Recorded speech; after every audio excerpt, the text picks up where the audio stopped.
Here we going, guys. Hoops here with a video, a long-awaited video. As you're probably aware, I actually had an operation on my knee, and it's still a little bit swollen and really tender. But anyway, I've managed to be able to come out today. It's actually probably the first time in 2 weeks where I've actually been able to get outside and actually do a bit of moving, walking around. But yeah, I'm feeling pretty good. But yeah, still a little way to go. But I thought I would bring you to a little real special spot down here on the Murray River, which I grew up swimming in and crabbing and fishing and doing all sorts of really cool adventures as I was growing up. But yeah, I'm down here in North Yunderup. It's actually called Cullinup Island, which is right behind me. It's actually called Cooper's Mill. So yeah, I'm going to take the drone up and I'll give you a bit of a spin around the island and show you what it looks like. And yeah, I'll do a bit of a voiceover or chuck some of these videos in and give you a bit of info on the actual island itself. It's actually a pretty cool old mill that we got happening right over behind me. So stay tuned. I'll run the intro and then yeah, we'll see you shortly.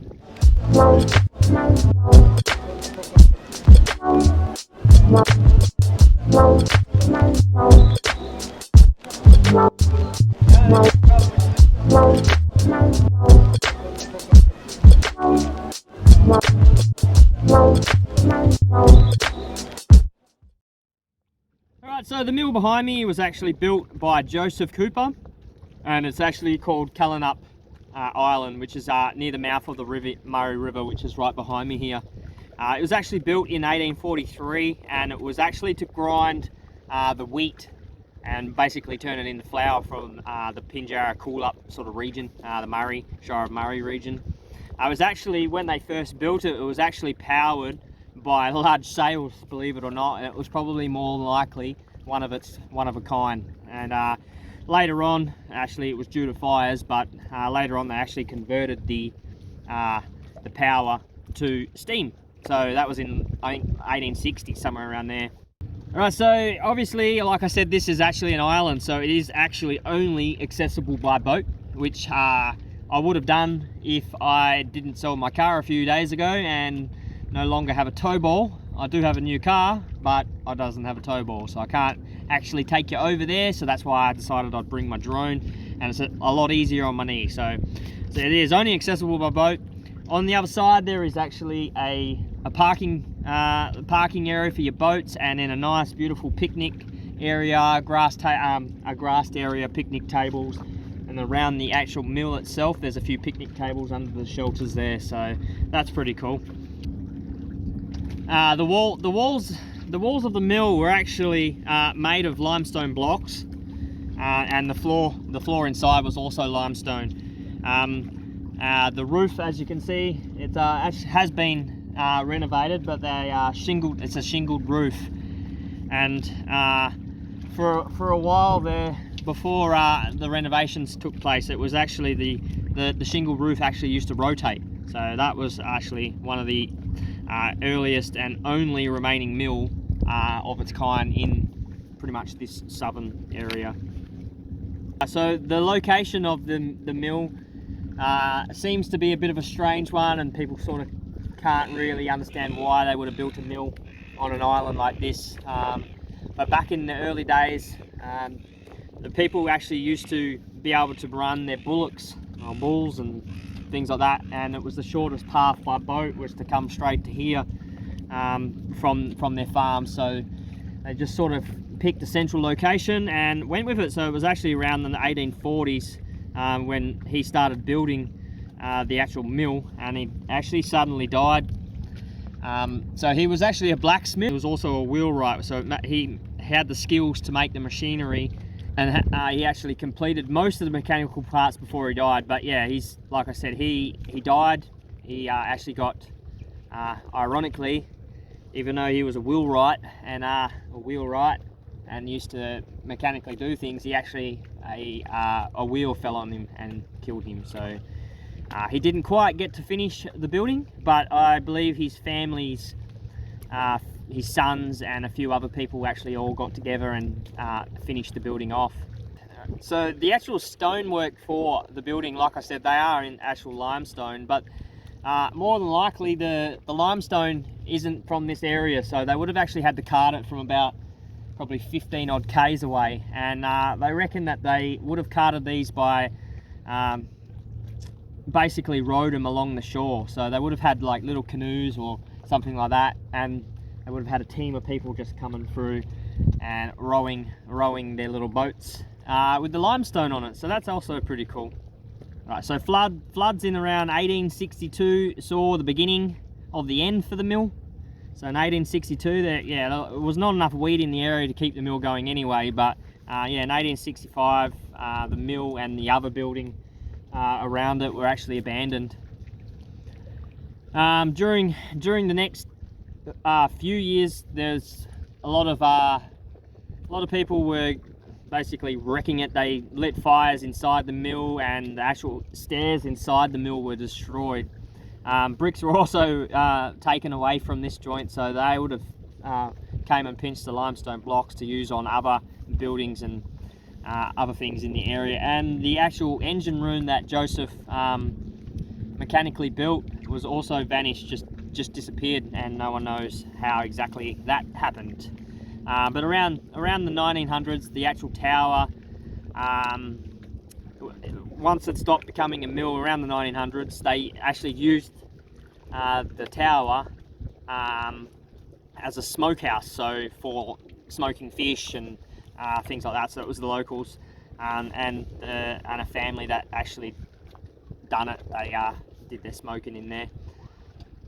Around at the end of the time of World War One, they did actually have a resident who lived in the mill. He was a Russian recluse who was also known as Old Martin. He lived in here roughly for a time in around the 1930s, I believe. And yeah, he did a little bit of restoration work, and some of that restoration work was actually by his great-grandson, Joseph's great-grandson, Joseph Cooper, but by Reg Cooper, his name was, and that's who did a little bit of the restoration work.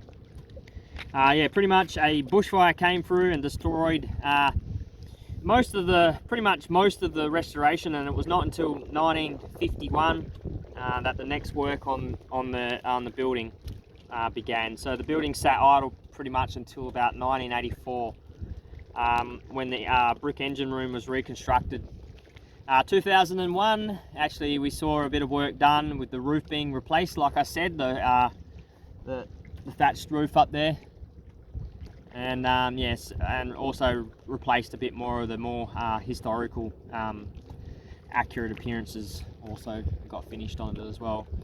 Yeah, between 2002 to 2005, roughly, yeah, they actually did significant works on the mill and the actual reserve that it's actually situated on. So they actually removed some asbestos slates and a few other things, and they did work on the mill building itself and the engine room walls as well. The veranda that you can see off to the side of it, that was actually shingled and re-roofed and re-pitched, the same as the roof on the actual mill itself. Poles were also replaced in timber to reflect its original fabrics of the building. It also, whilst they were doing the reserve and the actual the mill itself, they did a bit of work on the picnic area too. So they actually upgraded the seating area, the barbecues, the play equipment, the lawn, and all the landscaping around on the eastern side of the island. So yeah, like I said, it is actually a really nice spot to moor your boat, bring your kids, come and have a barbecue and a picnic, and come check out our mill. So yeah, that's pretty much all the info that I can sort of give you on the mill, but it is actually a really historical building, and it is actually a really beautiful place.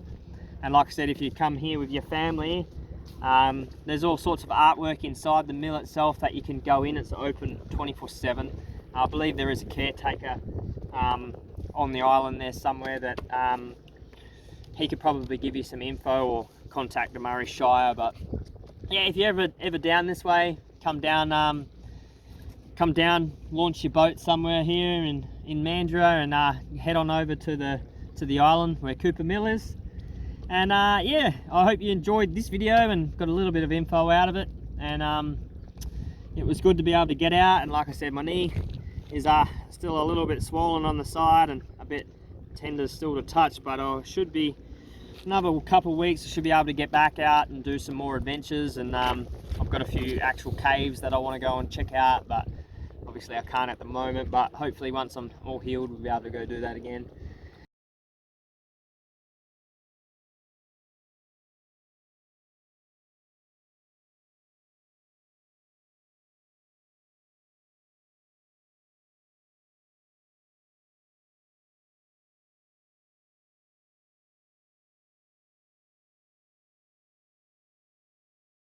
Right, I'll give you a bit of a spin around what we're looking at here. You can see behind me, behind here is Mandurah. And now we're getting to North Yunderup side behind me now. And all these rivers sort of lead Serpentine, and the other one leads to Pinjarra, the Murray River. So it splits off into two. One goes around one side of the island, the other one goes on the other. And yeah, that's the whole spectrum of the place. So yeah, it is actually, like I said, and we are right over there in the background. That's where I live in Dawesville now. So it is a absolutely beautiful spot. And whilst I've been sitting down here, there's been a few fish just jumping out of the water. So I might go and head off and go and grab myself a little fishing rod, come back and have a bit of a fish and see if I can get myself some bream or some nice little fish. But yeah, it is a beautiful spot, and it is well worth coming here and checking it out. It's amazing. Nice little beautiful pelican just cruising around trying to get a feed. There is actually quite a few little fish jumping out of the water right in front of him, so he's definitely going to get himself a nice feed if he persists with it, that's for sure. Pretty cool one, aren't they?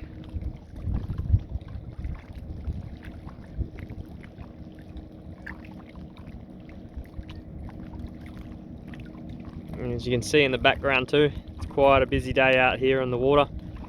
It is Sunday. So Sunday seems to be always busy down here on the water in the Peel estuary.